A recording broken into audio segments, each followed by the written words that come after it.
They're ready for the roller coaster ride. Everybody here looks quite mature. All of you seem to have teams of your own, I hope. Overall, I guess everybody inherits teams at some point of time or another, right? And this is really me. My first slide that I sent to all my teams, get them to fill it up. So I get to know them as people and not as human resource. Ironically enough, I am reporting into HR at this point of time. And for disclosure, I look after IT, so I don't really know how that works. And most of the time when we join a new company, we're like, yeah, I've got the budget. I'm in a new team. I'm the senior dude. Get to make my own team. Woohoo, right? You're like, I'm Scrooge McDuck. I've got all this money. And like, ah, shit. That's not the case. I've been lied to during the interviews.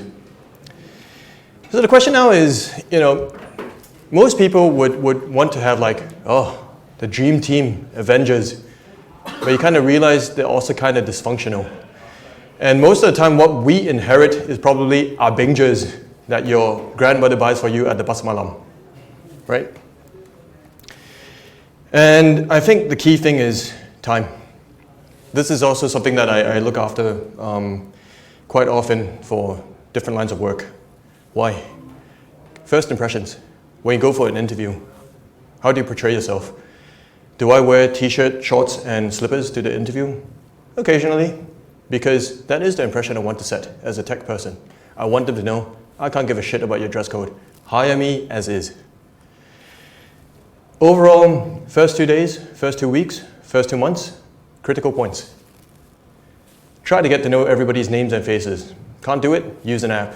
Take down the photos and it's like, that's Michael, that's Pui Kwan, that's Paul, right? It helps because it builds the connection like, oh, at least my new boss gives a shit and knows me as a human. The first 2 weeks, don't do anything stupid, okay?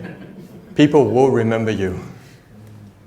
But by the end of the first 2 months, when you're nearing confirmation, you want your job, you need to pay your mortgage, god damn, better do something to show results, man, And then your boss will be like, yeah, this guy's okay. We got to confirm him. So I think really, time, reputation. It can improve over time. It can also get worse over time. And truly, time. So at the end of the first week being there, you have a lot of meetings that you need to sit for, a lot of people that you're going to meet. Who are your lunch buddies? Who are you going to grab coffee with? Impressions formed. But by the end of the second week, damn, it's confirmed. It's not going to change. This is the idiot that never dresses up. He doesn't bathe and come to work. He's a proper tech person, So I think overall, it's all relative. Having a team means you are a leader for these people. What kind of leader do you want to be? What are your personal values? And in essence, this is you as a human. What religion do you hold? What do you believe in for your staff? I think I am the sort that will throw people under the bus, or at least I wish I was. But overall, I do want to make sure that they're looked after. And the first discussion, if you remember my first slide, I do want to make sure that end of my normally 2 to 3 years in every organization, in every role, my team does better than me. They move on, they get promoted, they get pay rise. That's what I hope for them.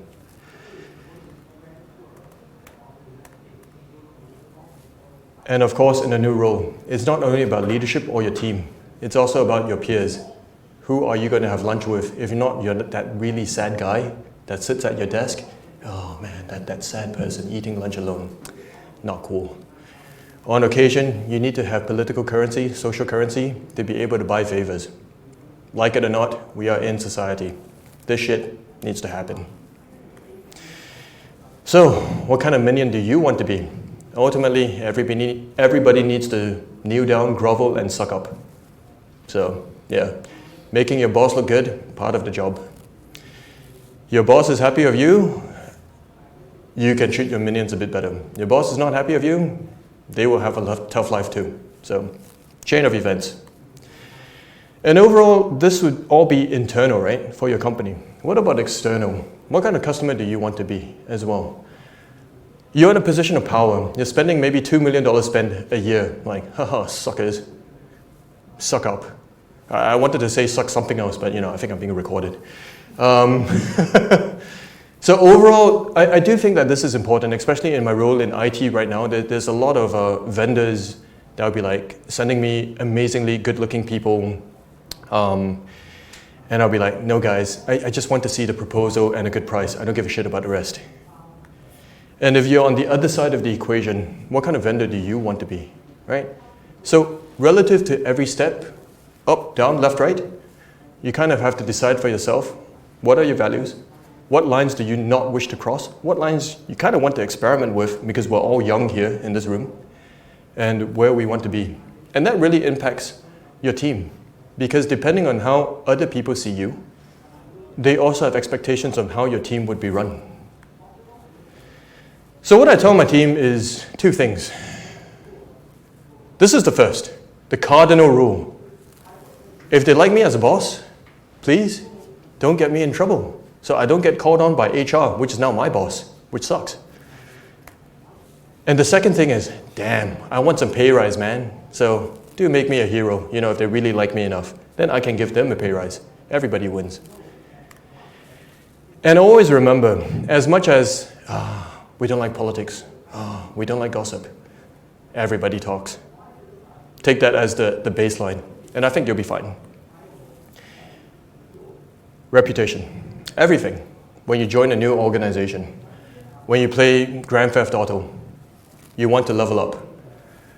Most of the time, in my view, by 2 weeks, opinions are formed. You can try to sway it as much as you can, but if in the first 2 weeks people are like, damn, this guy gets his shit done. Damn, this guy knows what he's saying. They give a bit of leeway in week 3 and 4, like, he sounds a bit like an idiot. But I think, yeah, in week 2, he seemed fine. So we'll give him benefit of doubt. Maybe he doesn't have enough coffee.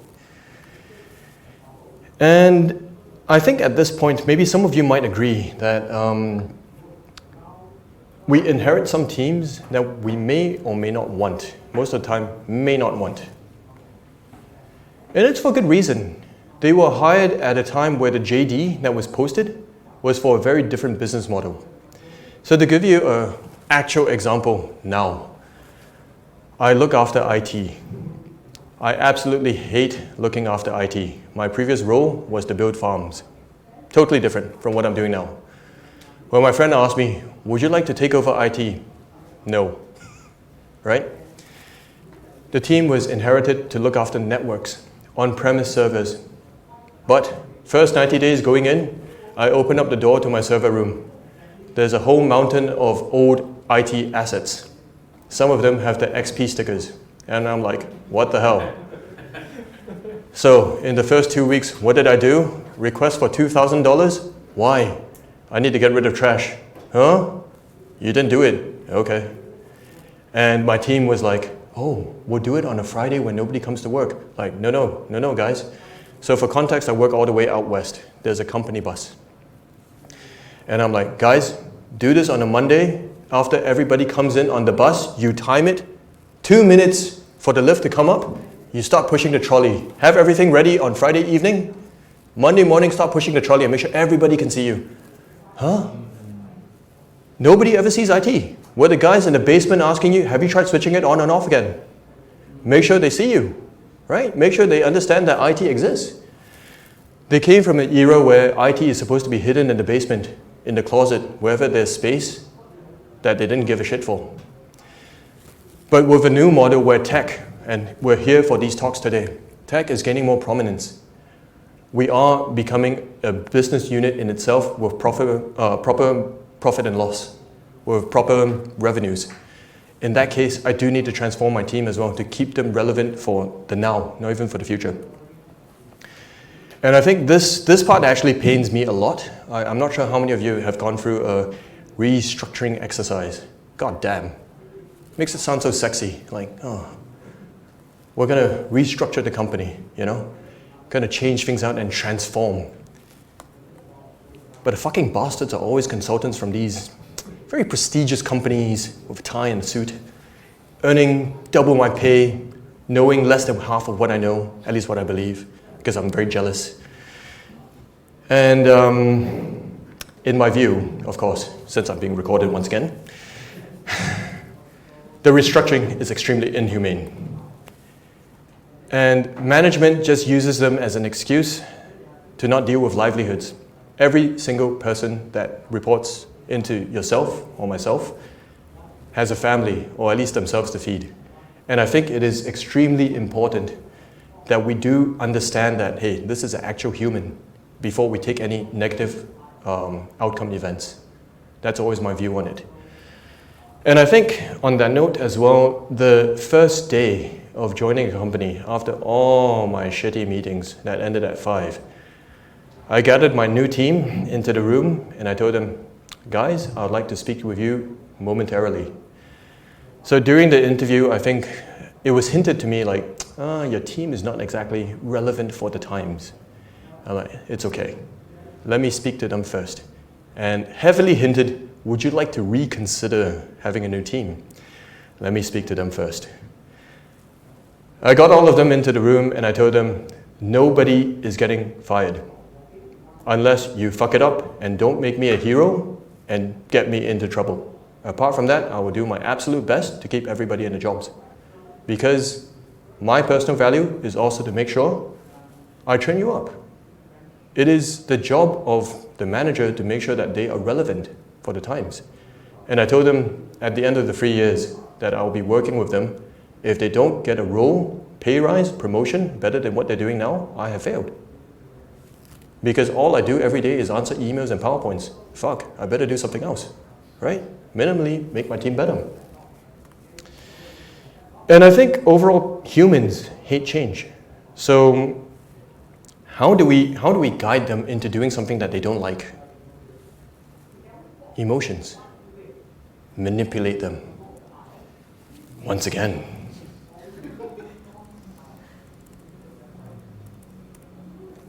Comes back to this, right? To really understand them as humans.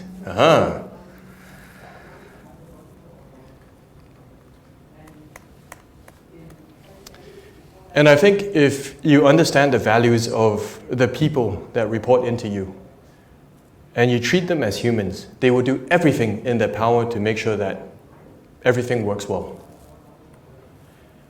To create a safe space, which is why normally in the first day, absolute first day or first meeting, I want to meet the team and ensure that they understand nobody is getting fired. Because every single change, I've gone through so many different roles where I had to inherit teams. I think the first two was P&O no good. I think we need to cut down on maybe 3 or 4 staff. Oh, okay. How do we select? Up to you, up to you. You're now in charge. Oh, okay. I think after those 2 exercises, I've decided that's really not for me. And we're really all, I don't know, maybe some of you are bosses, right? Real bosses with a proper business. But for most of us, we're employees getting paid every month on the same shitty day that comes with insurance and maybe leave. So we're all here for a paycheck. Let's not make life miserable for others. And with every single change, you know, it takes time for people to understand who you are. I'm definitely extremely informal. On occasion, I do wear something like this to work, and it's a very traditional outfit, but I think they've gotten used to it. And I think also it's the other side of the equation whereby you also have to put yourself out there to get used to who they are. Maybe they like dressing up in a suit. And I was like, okay, they came from the Jurassic era. Can't help it. Got to get used to it. So I think overall, what I want to end off with is you must remember that, you know, everybody is a person. Your team, yourself, nobody is better at something or the other. I think that it's a matter of chance, luck, timing that, you know, at least for myself, that I got to be in the position that I'm in to look after a team. And I think the other part of the unspoken contract is for, at least for myself, to look after my team for them, because maybe they didn't have these opportunities. So I do want to share something that I think was super meaningful.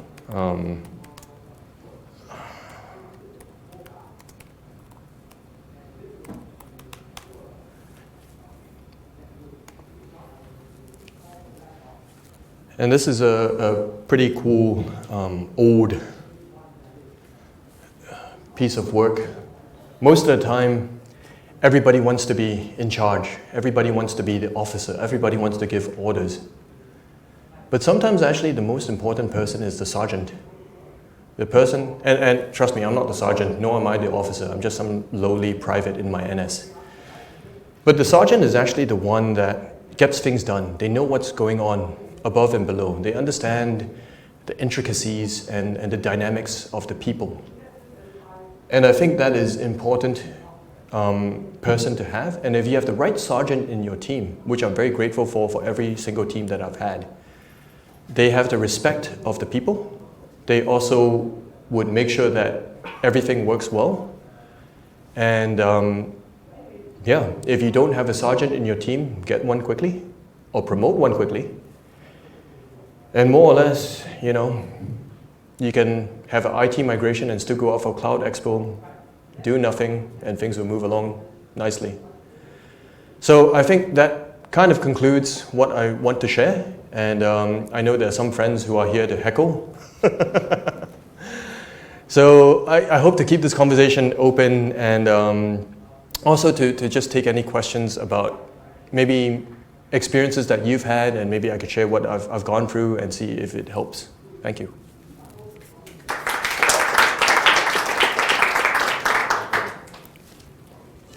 Anyone with questions can just raise their hand so I can go back to.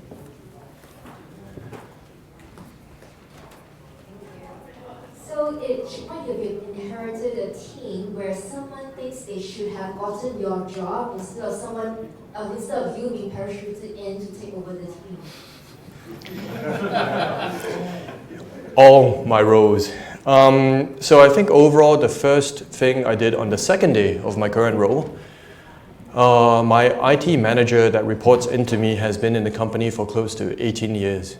And I think during the interview I was also asking how come it's not an internal promotion. So what they told me was, you know, we didn't feel that the person was a right fit, or there was no specific succession plan. And I think second day in, this is an open conversation I've had with people that interviewed me, that the people I report into, my vendors and people that report into me, I'm only in this job and company for 3 years. And very openly I told them, if you are interested, this role is yours, right? You will lead it the way that you see fit. And I'm only just going to be here to fix all the problems, and then you will have new problems to solve. And at the same time, I'm only going to be here as a seat warmer. No more, no less. So this guy is my absolute sergeant. He gets things done. And I think overall, it's also about, you know, back to the slide, right, of the values and what people are looking for in their personal life.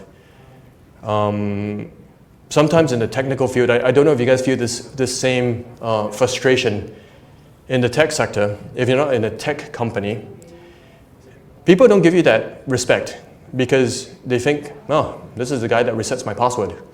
Or if shit hits the fan or the toilet needs cleaning, then we call IT. Yes, toilet needing cleaning, I don't know, but yes. So sometimes, you know, for a technical person to convey the message across back to supposed stakeholders or senior management, it's tough because they may not have the ability to communicate, or there's just so much burden of technical debt that is difficult to translate into layman. And you don't want to lose any of the information, right? That you lose the attention of senior management and they write you off. Back to the impressions and the reputation that you have. So I did tell my IT manager, like, look man, I'm not gonna be here that long, so either I'm gonna get fired with all the stupid decisions I'm making, role is yours, or I'm here for 3 years, role is yours. And true to my promise, every single senior management meeting is, my succession planning is this guy. You don't like him, too bad.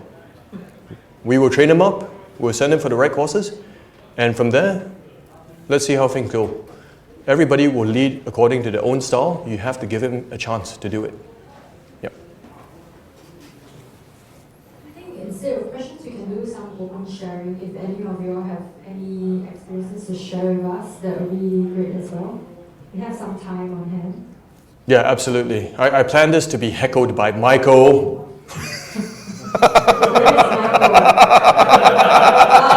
No, the other one! The other guy! Hey, the other Michael, what the hell? Oh, the other Michael, yeah.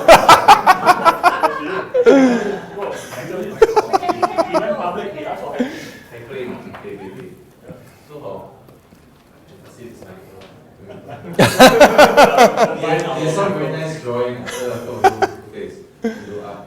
So for the teams that your current team you're working with, how big is it? So I have 7 plus 4, potentially spin up another 12 depending on the grants. Yeah, 7 plus 4. And I told the 4 dotted line, are you guys interested in additional appraisal? If not, I'm not interested, right? It's additional paperwork for everybody. Is this the biggest team you've ever worked with? No, biggest team, I think I had 6 white collar plus 30 blue collar farms. Yeah. So for blue collar management, I think it's a bit different. I know it sounds a bit elitist, but just for simplicity of P&L resource management, the separation of duties for white and blue collar helps to keep things a bit simple. But at the same time, I also want to track a path for the folks that may not be as educated to have a chance for growth in terms of training, in terms of their experience. They may not be any less than the white collar folks, or some of my white collar folks could be, I should send them down to production line. The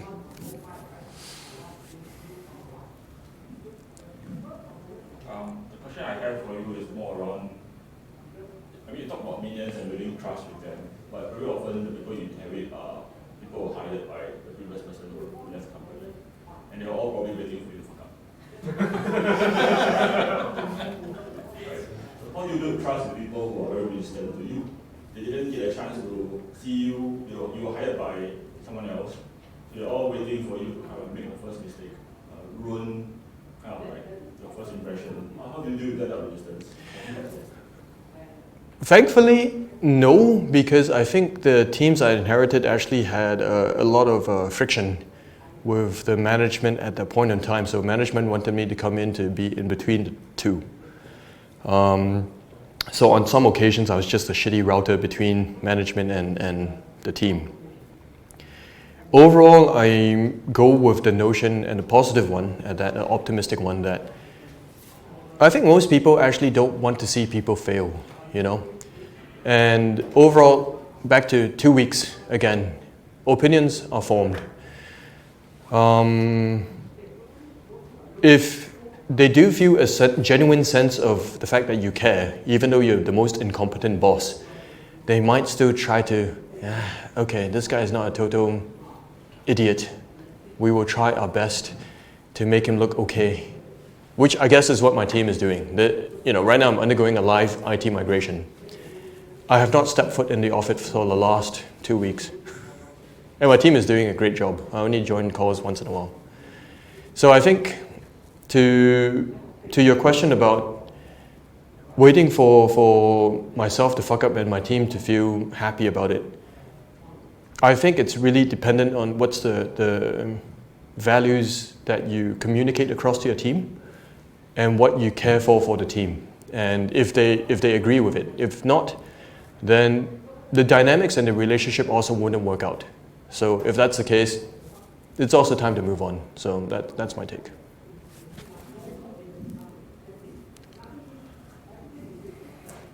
So I'm sure you have a lot of minions, and what if some of them don't perform? How do you deal with underperformance? My first take on it is you can't get a fish to climb a tree. I know, it sounds weird, but if somebody who doesn't like to do IT is stuck doing IT to pay bills, overall, I think it's also down to management, at least the person that they're reporting into, to figure out what they do enjoy doing. So back to the first slide, right? let's head back.